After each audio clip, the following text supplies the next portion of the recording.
fresh grave sits in the middle of an ancient burial ground. The soil suddenly begins to move, once, twice, then violently. An elderly woman falls to her knees. No, it can't be! A bolt of lightning tears across the sky. Boom! The earth shakes. Children scream. Men stumble backwards. The village chief grips his staff with trembling hands. The grave bursts open. A muddy hand slowly rises from inside. Then a young man covered in earth slowly pulls himself out of the grave. The villagers freeze. Someone whispers, "We buried him. How is he alive?" The young man slowly raises his head. His eyes meet the terrified crowd. They buried him alive for plucking one coconut. But before sunset, the village would discover that they had condemned the wrong man. Vivi, midnight.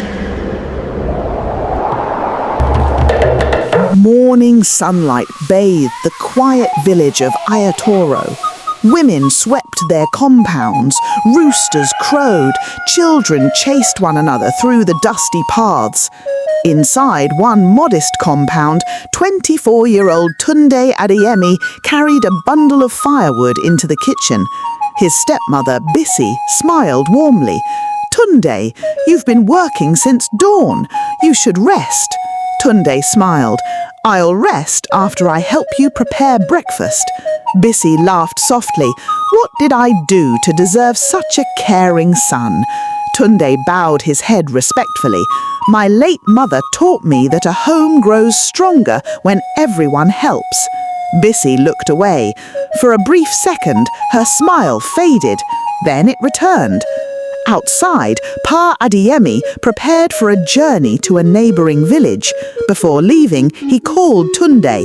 "My son." Tunde hurried outside. "Yes, Papa." Pa Adeyemi placed both hands on his shoulders. "I'm proud of the man you've become. When I return, there is something important I wish to discuss with you." Tunde smiled. "I'll be waiting." The old man embraced him. Bisi watched quietly from the doorway. Then Pa Adeyemi turned toward her. "Take care of yourself and take care of Tunde." She nodded gently. "I always do." The old man smiled, then disappeared down the village road. The moment he was out of sight, everything changed. Bisi's smile vanished. She stood silently, watching Tunde laugh as he carried water into the house. Then she whispered, "Not for much longer." The next morning, Bisi prepared Tunde's favorite breakfast: steaming yam porridge, fresh palm oil, roasted fish. Tunde smiled. "You woke up so early just for this?" She laughed. "You work too hard. You deserve a good meal." After breakfast, she picked up an empty woven basket. "Tunde, I need one last favor." "Anything, Mama." She pointed toward the sacred grove. "Elder Nwosu asked me to collect a few coconuts. My leg has been hurting since yesterday. Can you go for me?" Tunde hesitated. "The sacred grove?" She nodded confidently. "He already gave me permission. You have nothing to worry about." Tunde smiled. "If he agreed, I'll go." She handed him the basket. "My good son." As he walked away, she stood at the gate watching him disappear. Then, slowly, a smile spread across her face. Not the smile of a loving mother, but the smile of someone whose trap had just been set. Far ahead, Tunde met an elderly woman carrying firewood. "My son, where are you going?" "To Elder Nwosu's grove." She stopped walking. "The sacred grove?" "Yes. My stepmother said he gave permission." The old woman frowned. "I have lived in this village for 60 years. I have never heard of anyone receiving permission to touch that tree." Tunde laughed politely. "Perhaps today is different." The old woman watched him continue. A strange fear settled in her heart. She looked toward the sky, then quietly whispered, "May God go with you." As Tunde disappeared into the distance, behind a cluster of trees, Musa, Gabra and Bisi watched him approach. Bisi looked at the two men, then quietly said, "Remember, do nothing until he touches the first coconut." Tunde stood before the sacred coconut tree. He looked up at its towering branches. For a moment, he hesitated. His late mother's words echoed in his mind. Never take what doesn't belong to you, no matter who asks you. He smiled softly. "Mama, don't worry. I have permission." He removed his sandals, placed the woven basket beneath the tree, then slowly began to climb. Every branch creaked beneath his weight. The wind suddenly became stronger. Halfway up the tree, he looked down. Everything was quiet. He smiled. There was nothing to fear after all. He reached the first ripe coconut, twisted it carefully. It dropped neatly into the basket below. He reached for another. Just as he touched it, a piercing scream shattered the silence. "Thief!" Tunde froze. What? Another scream followed. "Help! Somebody help!" Within seconds, men came running from every direction. Women followed. Children hid behind trees. Musa pointed toward Tunde. "There he is! I caught him stealing from the sacred tree." Garba picked up the coconut from the basket. "The evidence is here." Tunde hurried down. The moment his feet touched the ground, two men grabbed him. "What are you doing? Leave me! I didn't steal anything." Then Bisi came running. She pretended to be shocked. "Tunde! My God! What have you done?" Tunde looked at her in disbelief. "Mama, you sent me here."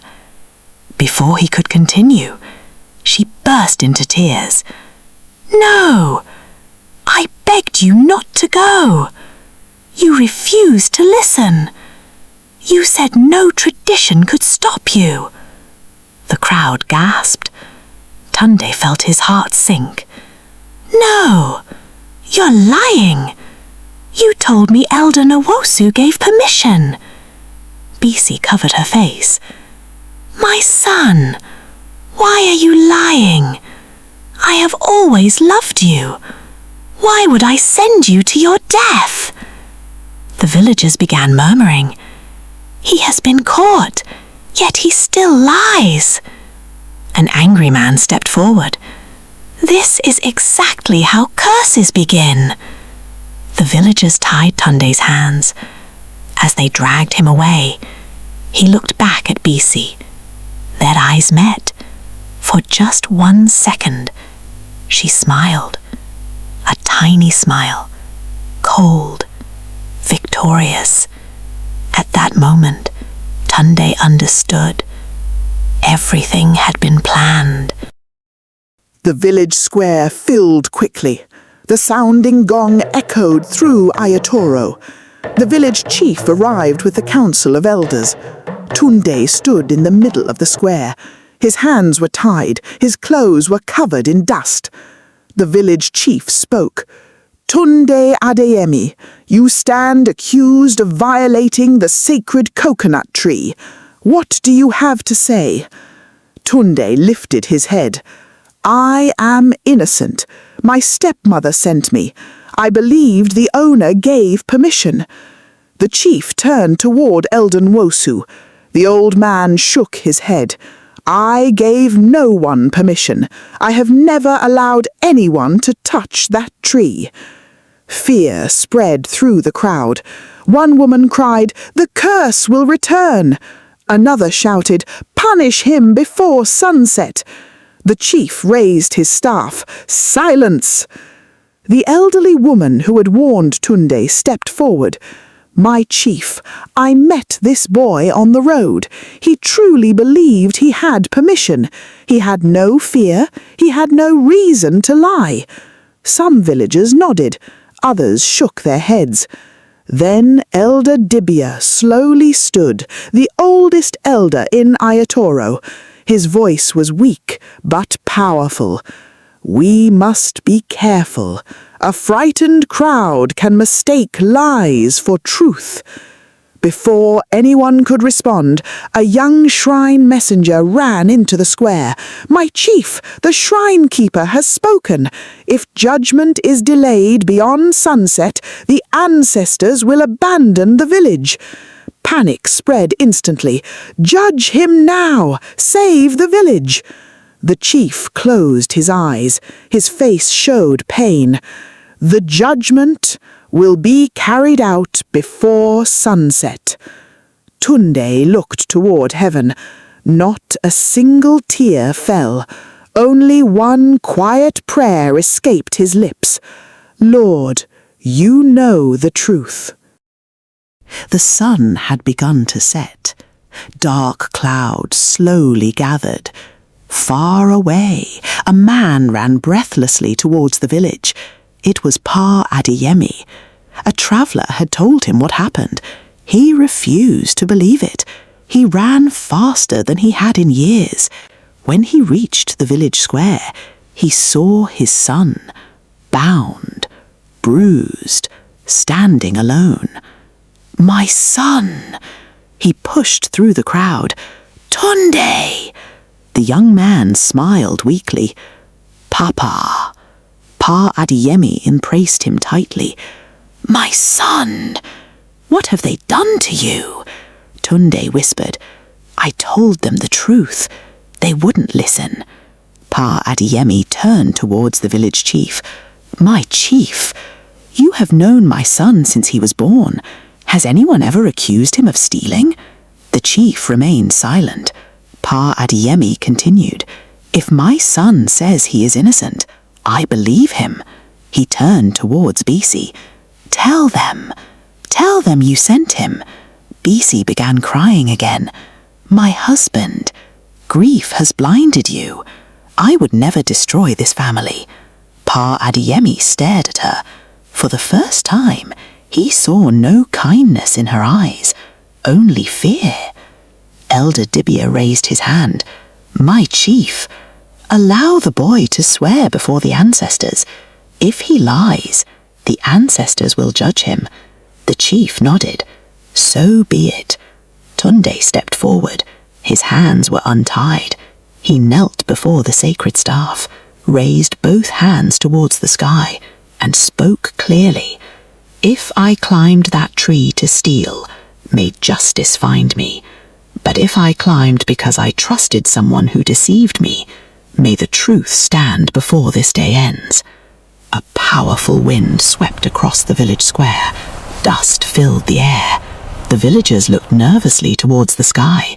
Even Bisi's face turned pale. The chief gripped his staff tightly.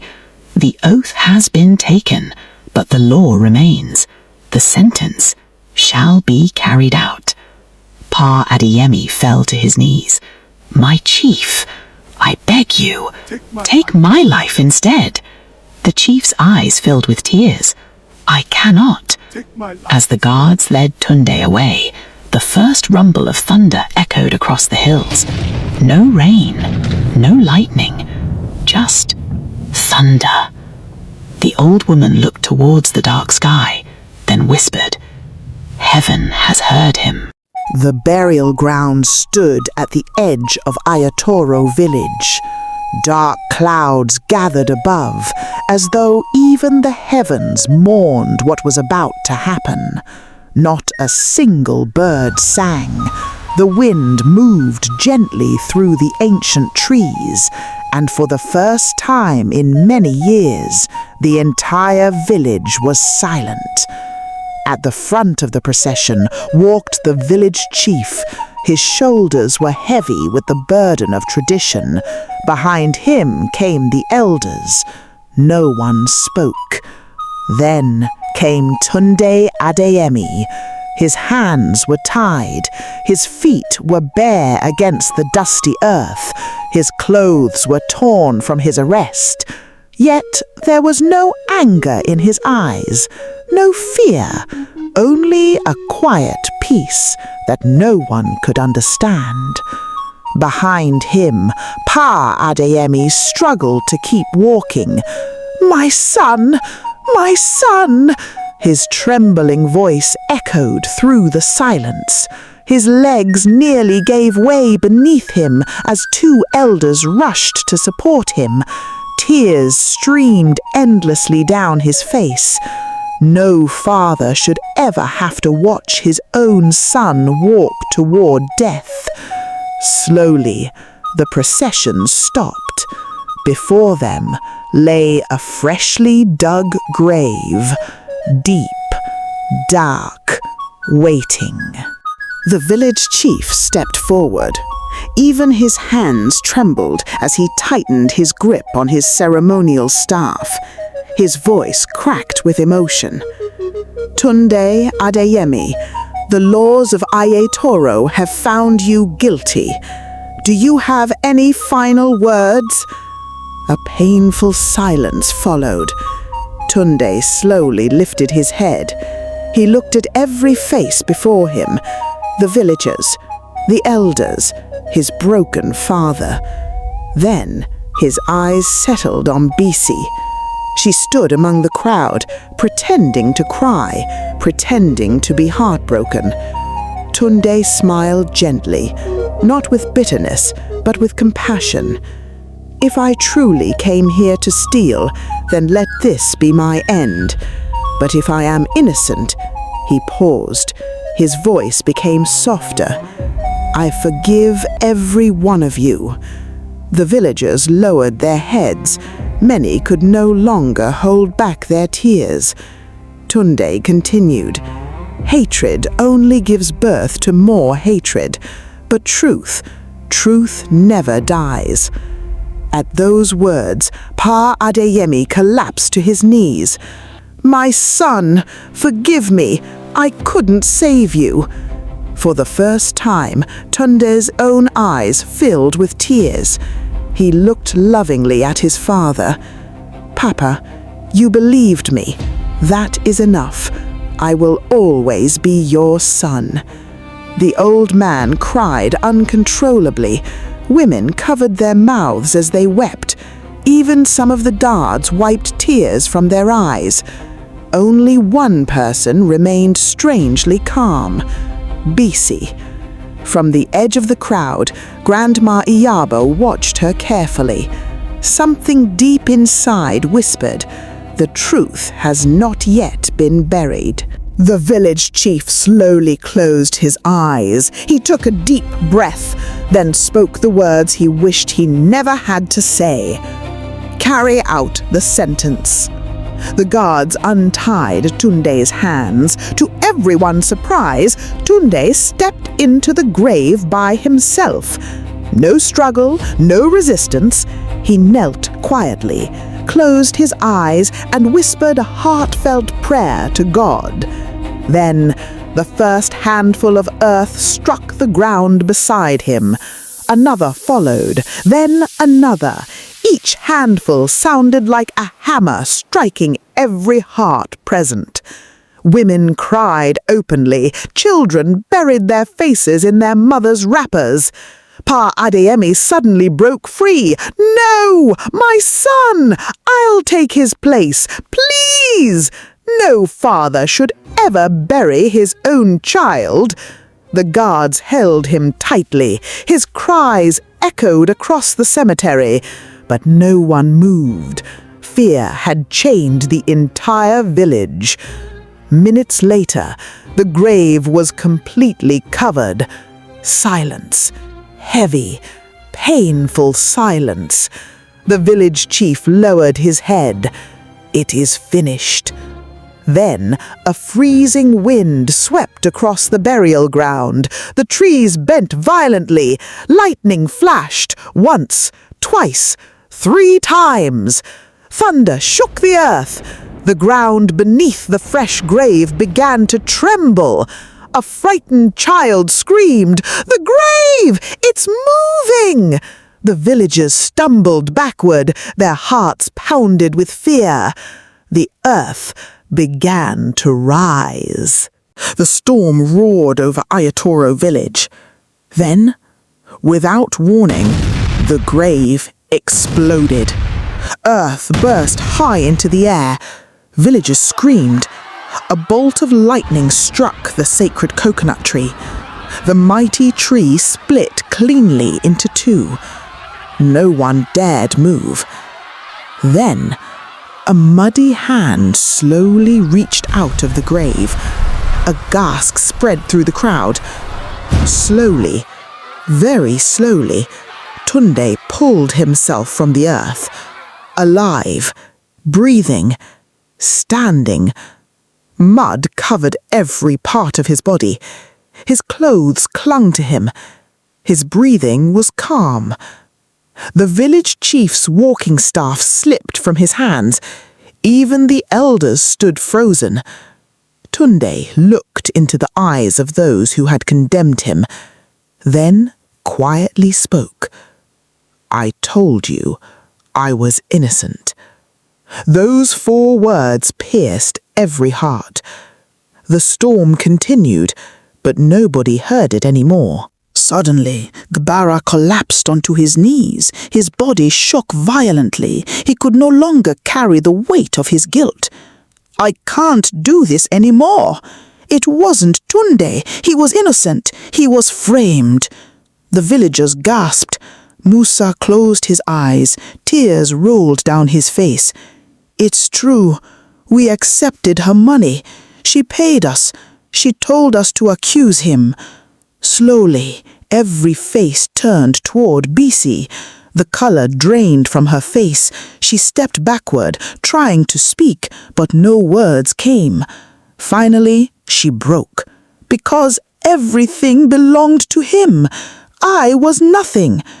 I gave my husband 5 years of my life, and still he loved his son more than me.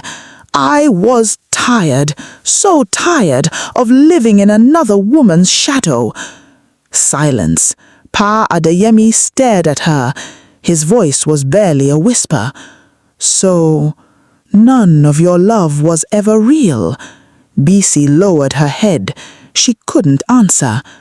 At that very moment, the earth shook once again. The villagers ran in terror. Grandma Iyabo slowly fell to her knees.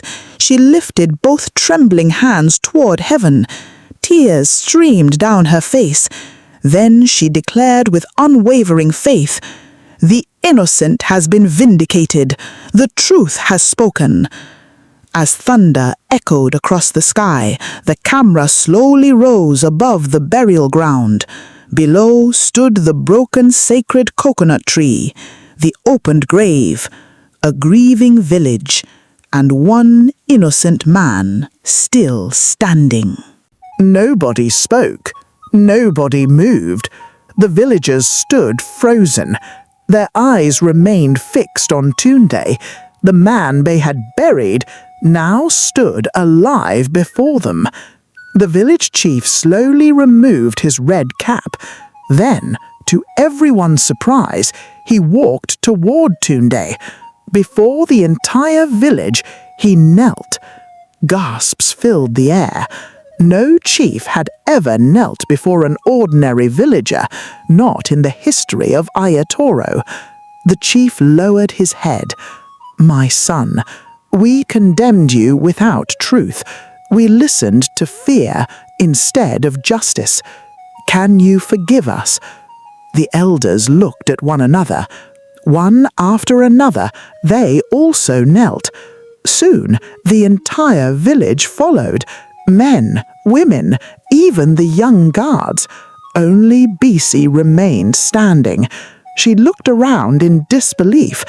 everyone she thought would support her had abandoned her. Pa Adeyemi slowly walked toward his son. His legs trembled. When he finally stood before Tunde, words failed him. For several moments, father and son simply looked at each other. Then Pa Adeyemi embraced him tightly. "My son, I thought I had lost you forever." Tunde smiled through tears. "You never stopped believing me. You came back. You fought for me. That is all a son can ask of his father." The old man broke down completely. The villagers wiped away tears. Even Musa and Gbara could no longer hold back their emotions. They walked toward Tunde. Both men knelt. "We were blinded by greed. We accepted money. We destroyed an innocent man's life. We don't deserve your forgiveness." Tunde gently helped them to their feet. "You have confessed the truth. Now spend the rest of your lives living differently." The two men nodded through tears. Bisi suddenly fell to her knees. She crawled toward Tunde. "My son, please forgive me. I don't know what came over me. I was afraid. I was jealous. I thought if you disappeared, I would finally belong." Tunde looked at her quietly. His eyes carried sadness, not hatred. "You never needed to destroy me to become part of this family." Bisi cried harder. I know. She turned toward her husband. Pa Adeyemi stepped backward. Tears filled his eyes. "I welcomed you into my home. I trusted you. You didn't only betray my son, you betrayed me." He turned away, unable to look at her again. The village chief slowly stood. His voice carried authority once more. "Bisi, you brought false testimony before this village. You almost destroyed an innocent life. You brought shame upon this community." He paused, then declared, "From this day forward, you are banished from Aiyetoro. You shall never return." The villagers remained silent. No one celebrated. Justice had finally been done. Bisi slowly stood. She looked around once last. There was no one left beside her. Without another word, she walked away, alone, never looking back. Children laughed once again. Women sang as they fetched water. Farmers returned to their fields. Life had returned to Aiyetoro. Near the entrance of the village, a young coconut tree had been planted, not as an object of fear, but as a symbol, a reminder that truth must always come before judgment. The entire village gathered around it. The village chief stood beside Tunde. "My people, today we begin again." He raised his staff. "From this day, no person in Aiyetoro shall ever again be condemned without first being heard." The villagers answered together, "So shall it be." The chief turned towards Tunde. "My son, this village owes you more than an apology. It owes you its future." Tunde smiled. "I hold no bitterness. If this village has learned, then my suffering was not in vain." The old woman stepped forward carrying a calabash of water. She poured it gently around the young coconut tree. "May this tree remind every generation that lies grow quickly, but truth lives forever." Pa Adeyemi placed his hand on Tunde. For the first time in many years, both father and son smiled without pain. The camera slowly pulled back. The village stood together, united once again. The young coconut tree swayed gently in the breeze. A new beginning had taken root. A lie may gather a crowd, but the truth never walks alone. Fear can silence innocent voices. but justice always finds its way. Before you condemn another person, listen, because one false accusation can destroy a life, but one act of courage can save an entire generation.